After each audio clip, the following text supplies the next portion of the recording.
Petrol हे सगळं होत असताना अनेक वेळा टीका आणि अनेक प्रकारचे गंभीर आरोप होत आहेत, अगदी धमकीचं पत्र येण्यापर्यंत. या सगळ्याकडे तुम्ही कसं पाहता? बेसिकली आरोप ज्यावेळेस होतात तर त्याच्यावेळेस मी फक्त बघतो की त्याच्यामध्ये काही तथ्य आहे की नाही. तथ्य असेल तर रेक्टिफाय होईल, मग तथ्य नसेल तर त्याच्यावरती मी दुर्लक्ष करतो.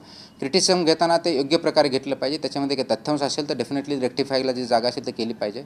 पण त्याच्यामध्ये जर तथ्यांश नसेल आणि फक्त क्रिटिसिझम करायचं म्हणून केलं असेल तर त्याच्याकडे दुर्लक्ष करणं अपेक्षित आहे. त्याप्रमाणे मी बघतो. उरला प्रश्न धमकीच्या बाबतीत, डेफिनेटली हे मला कालपर्यंत 4थं पत्र आलेलं आहे. जीवे मारण्याची मला आणि माझ्या कुटुंबाला उद्ध्वस्त करण्याची त्याच्यामध्ये भाषा केलेली आहे. ऑलरेडी आपण FIR केलेला आहे, इन्व्हेस्टिगेशन चालू आहे आणि ते इन्व्हेस्टिगेशन निश्चितच जो कोणी कल्प्रिट असेल तो पकडला जाईल अशी मला अपेक्षा आहे. याच्यामध्ये मला एकच सांगायचं आहे की कुणी जर धमक्या देऊन माझ्या डिसिजनमध्ये बदल करण्याचा प्रयत्न करत असेल तो कदापि सक्सेस होणार नाही. ॲडिक्वेट सिक्युरिटी मला प्रोव्हाइड आहे आणि मी तेवढी काळजी घेईल. कुटुंबही त्याप्रमाणे आम्ही काळजी घेत आहोत. परंतु धमकीच्या माध्यमातून डिसिजन चेंज करणं, जे की पब्लिक इंटरेस्टमध्ये नसता कोणाच्या एखाद्या इंडिव्हिज्युअल इंटरेस्टमध्ये असेल, असं होणं कोणाची अपेक्षा असेल ते साफ चुकीचं आहे.